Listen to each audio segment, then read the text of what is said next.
அல்லேலூயா, அல்லேலூயா, அல்லேலூயா. அன்பானவர்களே, கர்த்தர் ஊழியக்காரர் மூலம் 2003 அறிவித்த தீர்க்க தரிசனங்கள் இன்றைக்கு ஒவ்வொன்றும் நிறைவேறிக்கொண்டே வருகிறது. நாங்கள் அதை ஒவ்வொரு புத்தகத்திலும் எழுதி வெளியிட்டு வருகிறோம். அதை இப்பொழுது நான் உங்களுக்கு முன்பாக வாசிக்கிறேன். 2043க்குள் தேசத்தில் 2 பங்கு அழிந்து போகும். தேசத்தில் மகா பெரிய கொடிய பஞ்சம் உண்டாகும். 7 ஆண்டுகள் நீடிக்கும். தேசம் இருளில் மூழ்கி போகும். பெட்ரோல் பஞ்சம் ஏற்பட்டு வாகனங்கள் ஒழிந்து போகும். இனியும் தேசத்தின் ஜனங்கள் மிருகங்களையே பழையபடி பயன்படுத்தும் காலம் நெருங்கி வருகிறது. வீடுகள் கேட்பாரற்று கிடக்கும். இவைகளை என் ஜனங்களுக்கு கொடுப்பேன். பொன்னும் வெள்ளியும் உங்கள் முன்பு மலை போல் குவிப்பேன். இது அதிசயம் என்கிறார் கர்த்தர். வானத்தின் மதகுகள் திறக்கப்படும். ஜனங்கள் குடியேற்று போவார்கள். தீவிரவாத செயல் கட்டுக்கடங்காமல் போகும். அந்தி கிறிஸ்து இந்தியாவில் பிறந்து வளர்ந்து வருகிறபடியினால் இந்திய தேசத்திற்கு மகா பெருந்துக்கம். சவக்காடுகள் தோன்றும். அரசுகள் இருக்கும், ஆனால் அதிகாரிகள் செயல்பட வேண்டிய சூழ்நிலைகள் இருக்காது. துக்கத்திற்கு மேல் துக்கம். சில பிரதேசங்களில் உணவுகள் மிஞ்சி இருக்கும், ஆனால் ஜனங்கள் இருக்க மாட்டார்கள். சில இடங்களில் ஜனம் இருக்கும், உணவு இருக்காது. பஞ்சத்திற்கு மேல் பஞ்சம். ஆவிக்குரிய ஜனம் பசியோடு இருப்பதை நான் சகித்து கொள்ள மாட்டேன் என்கிறார் கர்த்தர். இனி வீட்டிற்கு தேவைப்படும் உணவு சாமான்களை இலவசமாக கொடுக்க முன்வரும் அரசியல் கட்சியை என்றென்றைக்கும் ஆசீர்வதிப்பேன் என்று கர்த்தர் சொல்லுகிறார். ரோடுகளில் ஆறு ஓடும். ரோடுகளில் தூண்டில் போட்டு மீன் பிடிக்கப்படும். தேசத்தில் பயங்கர அழிவுகள் பல வழிகளில் நடக்கும். புதிய உடன்படிக்கையின் கதவுகள் திறக்கப்படும். பூமி திறவுண்டு போகும். வானமண்டலத்தில் அதிசய மாற்றங்கள் உண்டாகும். அதிசய கோள்கள் உண்டாகும். நட்சத்திரம் பூமியை நோக்கி வரும். அரசியலில் நம்ப முடியாத மாற்றங்கள் உண்டாகும். பிணங்களை ஆகாயத்து பறவைகள் தின்னும். எடுத்து புதைக்க அரசாங்கமே வராது. அப்பேற்பட்ட இயற்கை பேரழிவுகளை கர்த்தர் கட்டளையிட்டார். ஜலப்பிரளயம் வந்து அனைவரையும் வாரிக்கொண்டு போகும். நிலநடுக்கமும் வரும். நீர்த்தேக்க அழிவுகள் வரும். ஜலப்பிரளயமும் வரும். புயலும் வரும். பொல்லாத வியாதிகளும் வரும். பாலும் தேனுமல்ல, இனி பஞ்சமும் பட்டினியும் தான் தேசத்தில் வரும். கொள்ளை நோய்களும் கொடுமைகளும் நடக்கும். கர்த்தர் பிஞ்சுகளையும் சேர்த்தே அழிக்கிறார். அழித்து தன் புதிய உடன்படிக்கையை கர்த்தர் நிறைவேற்றுகிறார். பாவத்தை குறித்துள்ள ஊழியம் தேசத்தில் விதைப்பது குறைவு, ஆசீர்வாதத்தை குறித்துள்ள ஊழியம் அதிகம் என்கிறார். வருகையை குறித்துள்ள ஊழியம் மிக குறைவு என்று குமருகிறார். கடையோர பிரதேசத்திற்கு மகா பேரழிவு. ஜனங்கள் பெருமளவு அழிந்து போவார்கள் ஜலத்தால். உலகிலேயே இப்படி ஒரு அழிவா என கேட்கும்படி தேசம் பாழாய்ப்போகும். மரங்கள் வேரோடு பிடுங்கப்படும். நோவா காலத்து அழிவுகளுக்கு ஒப்பான பேரழிவு. அதே 40 நாட்கள் ஜலம் வற்றி போகாது. கல் மழையினாலும் கர்த்தர் வாதிப்பார். கொடூரமான செயல்களால் அரசு இயந்திரம் முடங்கி போகும். சோதோமுக்கு நெருப்பால் அழிவு. இந்த தேசத்திற்கு ஜலத்தாலும் நிலநடுக்கத்தாலும் கடுமழையாலும் புயலாலும் பயங்கர அழிவு. மனித நடமாட்டமே இருக்காது. மறுபடியும் செப்பனிடப்படாதபடிக்கு இடித்து போடுவார். இனி அந்தி கிறிஸ்துவின் தாக்கத்தால் சபைகள் இடிக்கப்படும். துன்மார்க்கர்கள் எழும்புவார்கள். வசனத்திற்கு பஞ்சமுண்டாகும். அந்தி கிறிஸ்துவின் அக்கிரமங்கள் அதிகமாகும். உங்கள் ஊரை நீங்களே ஃபோட்டோ பிடித்து வையுங்கள். அழிவுக்கு பின் பார்க்க பிரயோஜனப்படும். இந்த தேசம் 200 ஆண்டுகளுக்கு முன்புள்ள நிலை ஏற்படும். ஆளரவமற்ற தேசமாகும்.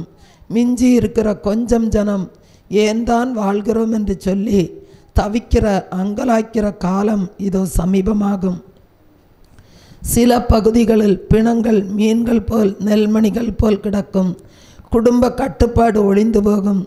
எங்கும் விபச்சாரம் வெளிப்படும். ஜாதிகள் அற்றுப்போகும். மதங்கள் ஒழியும். ஒரு ஆணுக்கு அநேகம் பெண்கள் மனைவியாயிருப்பார்கள் என்பதை விட ஒரு பெண் அநேக புருஷர்களை வைத்து கொள்வாள். இனி அறுவடைதான், விதைக்க நேரமில்லை. ஒரே ஆட்சி உண்டாகும். சகல ஜாதிகளுக்கும் நானே தேவன் என்று காண்பிப்பேன். இனி எந்நாளும் அழுகைதான். தேசத்தின் கொடிகள் அடிக்கடி அரைக்கம்பத்தில் பறக்கும். பெருமைக்குரிய ஊழியக்காரர்கள் காணாமல் போவார்கள். பெருமையுள்ள 12 தேசங்கள் விழும். விழுந்திருந்த 12 தேசங்கள் எழும். விற்றலும் கொள்ளலும் நடக்கும். அழிவுகள் குறித்து சகல ஜாதிகளுக்கும் சொப்பனங்களாலும் தரிசனங்களாலும் அறிவிப்பேன். இனி காலமில்லை. உலக திருச்சபை குமரியில் கட்டுவேன். புதிய எருசலேம் குமரி மாவட்டத்தில் உண்டாகும். இனி நான் வந்து வாசம் செய்வேன். நான் அநேகருடைய பந்தியில் அமர்ந்து போஜனம் பண்ணுவேன். சூரியன் சந்திரன் ஒழிந்து போகும். வால் நட்சத்திரம் தோன்றும். பெண்ணினம் பலுகி பெருகும்.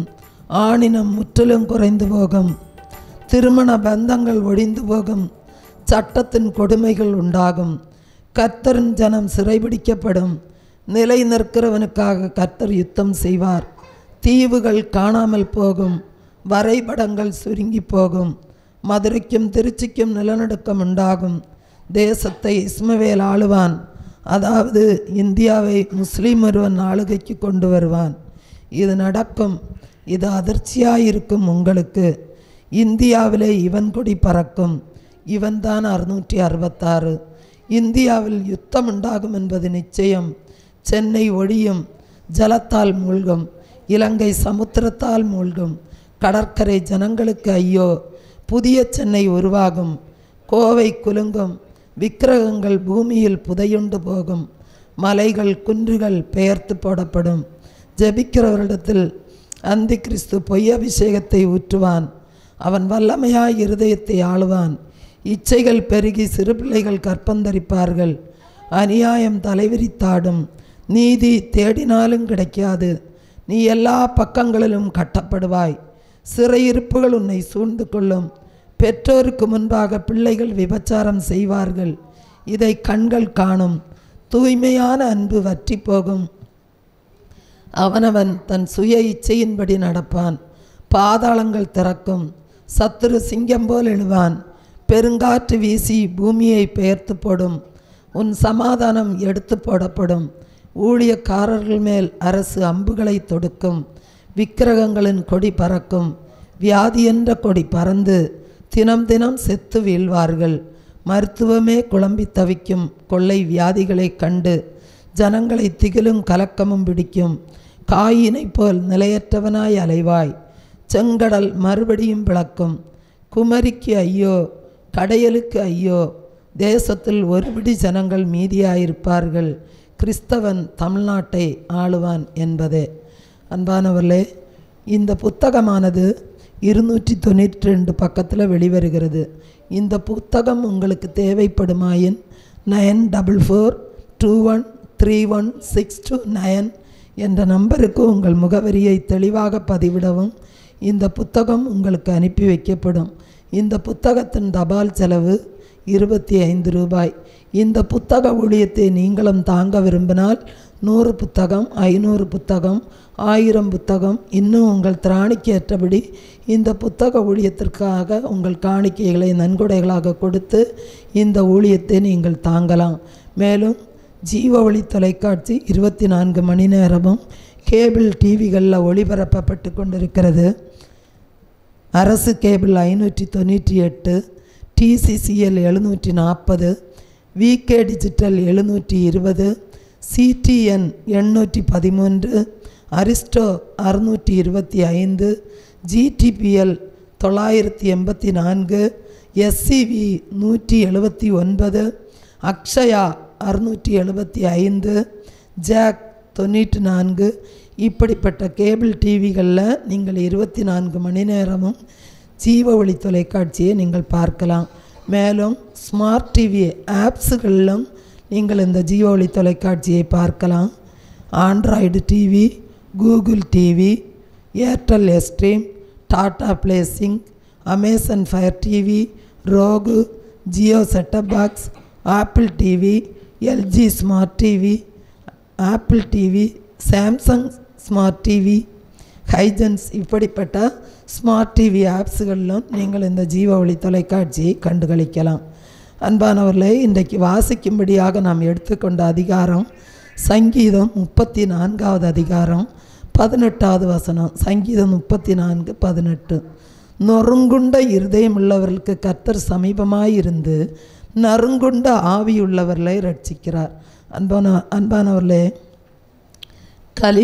கலிபோர்னியா கடற்கரையின் ஒரு பகுதியை கூழாங்கல் கடற்கரை என்று சொல்லுவார்கள். அந்த கடற்கரையில் கடலின் அலைகள் அந்த கூழாங்கற்களின் மீது வேகமாக மோதி அடிப்பதால் கில்கில்ப்பை போன்ற ஒரு சத்தத்தை ஏற்படுத்துகிறது.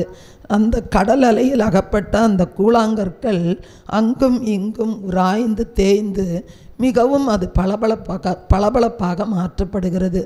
இரவு பகலாக நடக்கிற இந்த நிகழ்ச்சியினால் அந்த கூழாங்கற்கள் தேய்ந்து மிகவும் பளபளப்பாக அழகாக காட்சியளிக்கிறது.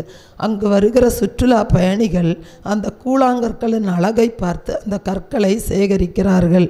இந்த கடற்கரைக்கு சற்று அப்பால் ஒரு பகுதியிலும் இந்த கூழாங்கற்கள் உண்டு. ஆனால் அங்கு கடலின் அலைகள் வேகமாக இருப்பதில்லை, அங்கு உராய்தல் இல்லை. அதனால் அந்த கூழாங்கற்கள் அழகற்றவை. அந்த கூழாங்கற்களை அந்த சுற்றுலா பயணிகள் அதை விரும்புவதில்லை. அன்பானவர்களே, உராய்வுகள் தேய்வுகள் மூலமாகத்தான் நமது வாழ்க்கையானது